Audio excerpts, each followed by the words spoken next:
পুরো জগৎটাই হলো দালাল বেষ্টিত জগৎ। আসল খবর কার কাছে বোঝা মুশকিল, কে কার থেকে কি কারণে টাকা নিচ্ছে বোঝা মুশকিল। সরকার অনেক দূরে এটার থেকে, ভেতরে ঢোকার ক্ষমতা সরকারের নাই, এখনো হয়নি, আশা করি একদিন হবে। এই হলো মানুষ যারা বিদেশ যেতে চাচ্ছে তাদের কপাল। জাপান গেলাম, শুনলাম তাদের বহু লোক দরকার। আমরা বলি যে আমরা লোক নিয়ে বসে আছি, কত লোক লাগবে বলো, আর কোন কোন দেশ থেকে তোমরা লোক, ইতিমধ্যে তারা লোক নেওয়া শুরু করেছে, সেটাই আপনাদেরকে জানানোর বিষয় আমার। ইন্দোনেশিয়া থেকে লোক নিচ্ছে, আরো কোন কোন দেশ থেকে লোক নিচ্ছে, নেপাল থেকে লোক নিচ্ছে। এবং নেপাল থেকে খুব সম্ভব তখন যখন জাপান ভিজিট করি গত বছর, ইতিমধ্যে তারা 7,000 লোক নিয়ে গেছে নেপাল থেকে। জিজ্ঞেস করলাম বাংলাদেশ থেকে কতজন, যেটা দেখো অতি নগণ্য পরিমাণ, 1000-2000। তার মধ্যে নেপাল থেকে চলে গেল 7,000, বাংলাদেশ থেকে যেতে পারলো না। এটা কোন ধরনের কথা হলো, কোন ধরনের সরকার হলো এটা? তাহলে কত লোক লাগবে বলে আপনি যত দিতে পারেন। তা আমি তাৎক্ষণিক বললাম যে আমরা 1 লক্ষ লোক পাঠাবো। আর কি বলতে পারি, এসব সংখ্যা বলা, সে যখন ওপেন এন্ডেড একটা কথা বলেছে, তারা বলছে হ্যাঁ আমরা 1 লক্ষ নেব। আমি অবাক হয়ে গেলাম, তারা 1 লক্ষ লোক, আরো বেশি বললে হতো, আরো বেশি রাজি হতো।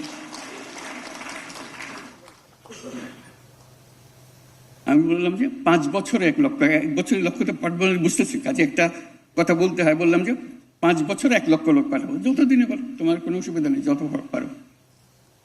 শর্ত কি, জাপানি ভাষা জানতে হবে, তার একটা স্কিল থাকতে হবে, এই হতো শর্ত, আর কিচ্ছু নেই। আমাদের খুব সোজা একটা জিনিস নেবার জন্য সরকার বসে আছে, দেশ বসে আসে, জাপানের মতো দেশ। চিন্তা করেন কেউ যদি জাপান যায়, 5 বছর 2 বছর কাটিয়ে আসে, তার ভাগ্য কিরকম খুলে যাবে। আর ফিরে আসবেই বা কেন? বল যারা এসছে তারা এখানে থেকে যায়, তাদেরকে জাপান ফেরত যেতে দেয় না, তার লোক দরকার। তাহলে আরো মজার কথা, এরকম লক্ষ লক্ষ লোক দরকার। আর আমাদের লোক কাজকর্মহীন অবস্থায় আছে। কত বড় একটা সুযোগ আমাদের বোঝালো। জাপানের বহু শহরে বাস সার্ভিস, ট্যাক্সি সার্ভিস সব বন্ধ হয়ে গেছে। কারণ কি, ড্রাইভার নাই। বলছে যত ড্রাইভার পারো পাঠো, আমাদের শহরগুলো চালু করতে হবে। আবার মাইলের পর মাইল গ্রামীণ এলাকা ফাঁকা পড়ে আছে। আগে কৃষি কাজ হতো, কৃষিতে খুব উন্নত দেশ সেটা, তারা they are very proud of their agriculture. RFL geyser মানে চটজলদি পানি গরম, বিদ্যুৎ বিল 20% কম। আরএফএল গিজার, উষ্ণ পানির পরশ। জনশূন্যবিহীন, মানুষ নাই, জন নাই, বাড়িগুলো শূন্য পড়ে আছে, ট্রাক্টর ইকুইপমেন্টস সমস্ত পড়ে আছে। তো তোমরা লোক পাঠাও এগুলো যাতে আপনারা চালু করতে পারে। সেই কথার সূত্র ধরে বহু লোক আসা যাওয়া করলো, জাপান থেকে আসলো, জাপানি যারা নিয়ে যাবে তারা আসলো, তাদের সঙ্গে বৈঠক করলাম। তার মধ্যে একজন বললো যে আমার কারখানা এখন বন্ধ হওয়ার উপক্রম,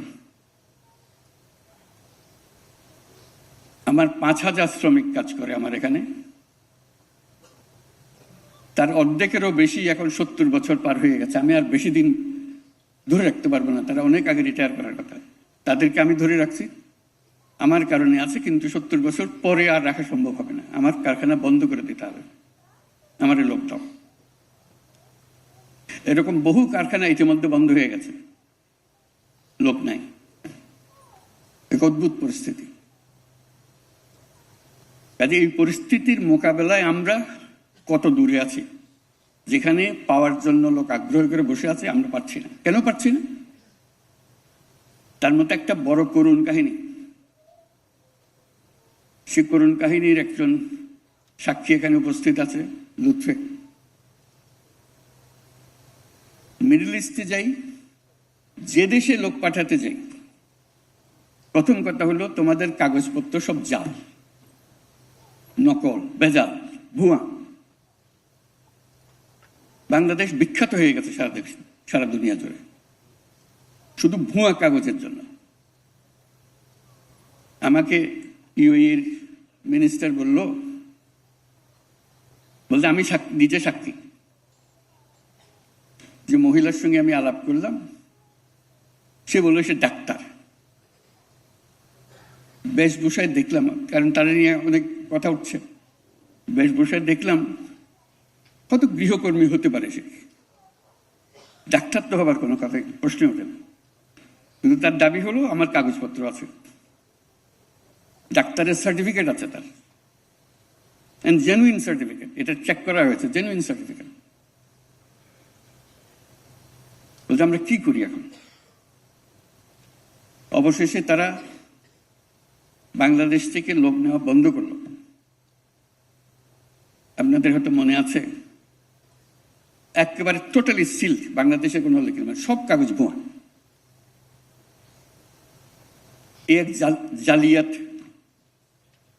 জাতি হিসেবে আমরা পরিচিত হয়ে গেছে। লুৎফে বহুবার গেছে মাপ চাইবার জন্য, যাদেরকে মাফ করে দাও, সামনে থেকে এটা ঠিক হয়ে যাবে। তাকে বারবার পাঠাচ্ছি, বারবার গিয়ে এসে অনুরোধ করছে, আমরা এরপর থেকে নিজেরা চেক করে দেব। ওরা বলছে না, এই সিদ্ধান্ত আমরা পাল্টাতে পারবো না, কেন আমাদেরকে এত ঠকাইছে এই পর্যন্ত, প্রতিটি কাগজ ভুয়া। এইগুলো অবস্থা। এই দরজা খুলছে কিনা জানি না, একবার শুনলাম শুধু অল্প একটু খুলেছে। শুধু একটা দেশ না, একাধিক দেশের একই অভিযোগ, তোমাদের লোক নেব কি করে, কাগজপত্র সব ভুয়া। ওই যে শব্দটা, ম্যাজিক ওয়ার্ড যেটা উল্লেখ করলাম, ওইটাই হলো আসল দালাল। এই দালাল থেকে সবকিছু উৎপত্তি হচ্ছে। সে কাগজপত্র তার কারখানাতেই তৈরি হয়ে গেল সবকিছু, দেশের সঙ্গে তার কোনো সম্পর্ক নেই। কি কাগজ লাগবে আমি বানিয়ে দিচ্ছি, যাকে যে কথা বলে তার থেকে টাকা আদায় করে একবার তার প্লেট পৌঁছে দিলে সে টাকা সব পেয়ে যাচ্ছে। আমাদের কপালে কেই থাকবে? আমরা একটা জালিয়াত দেশ হিসেবে, জালিয়াত জাতি হিসেবে বেঁচে থাকবো? সবার দরজা একের পর এক বন্ধ করে দেবে?